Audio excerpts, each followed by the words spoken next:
Era digital ini tantangan terbesarnya ada, yaitu apa? Berseliwerannya hoax, berseliwerannya kebohongan. Kita tidak tahu bagaimana, dan lewat AI orang bisa bikin macam-macam. Tapi keuntungannya juga banyak.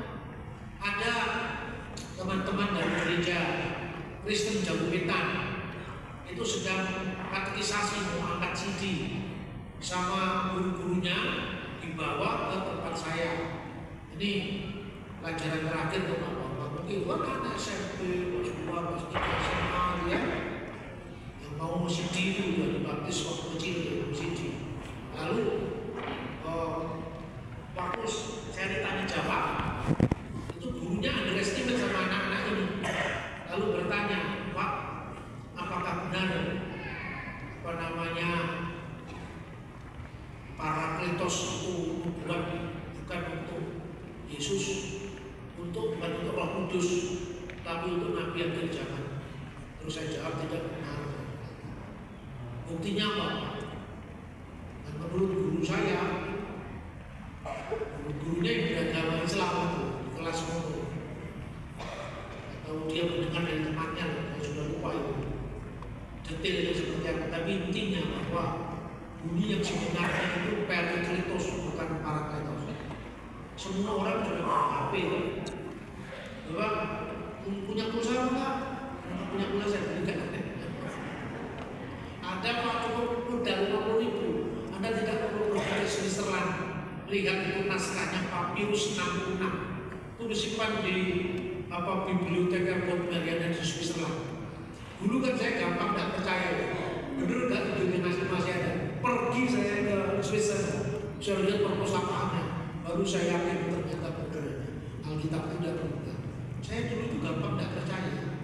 Makanya kalau ngomongkan sekarang detail sekali dan mudah mengingat, karena itu sepergumulan saya. Kalau nomor HP saya jangan tanya istri saya, kan tidak hafal nomor HP saya. Saya tunjukkan ini, kamu lihat ya, tulis www.bible.papyri ya, bible.papyri. Cuma ada P46, P45, P66, P75. Itu apa? Klik P66. P66 itu Papyrus 66, itu sebelum Alkitab dijilid.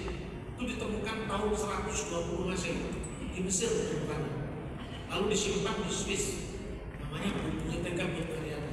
Coba kamu lihat, itu kan ada kodenya 1.2 1 sampai 15, 1.215 sampai 2, misalnya berapa ya?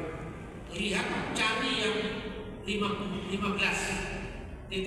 misalnya yang angka 26. Di situ langsung bisa lihat kodenya, naskah aslinya muncul di situ. Waduh, nggak bisa baca Pak. Ini Injil dari tahun 120 Masehi. Tidak perlu kamu pergi ke Swiss, Google aja bisa menyaksikan kan. Kamu lihat, ini dampaknya teknologi yang luar biasa. Gak bisa baca Pak. Sudah menduga saya pasti kamu gak bisa baca.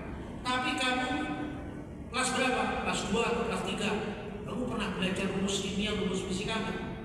Pernah belajar ini huruf apa ini? Tanda ini huruf alfa Pak. Ini huruf apa? Huruf alfa. Para atau peri? Para.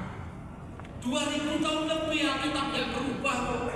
Ahmad Didan mengatakan palsu. Mana yang palsu?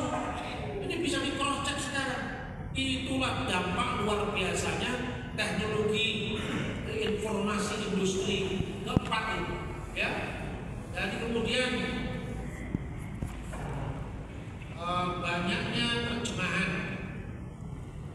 Ada yang sudah dipalsukan. Ya, misalnya yang di Indo-Pavi itu hanya satu, Flavius Josephus. Tapi selain naskah Yunani, itu ada naskah bahasa Arab. Dan teks yang dituduh palsu tadi, dia adalah Kristus. Lalu para skeptis, orang-orang modern ini mengatakan, masa dia orang Yahudi mau percaya bahwa Yesus adalah Kristus? Ternyata adalah teks bahasa Arab berbunyi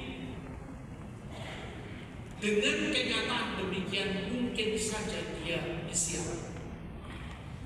Teks bahasa Arab Selebihnya, kalau yang diragukan palsu ini, katakanlah tidak kita pakai, tetap bunyinya sama.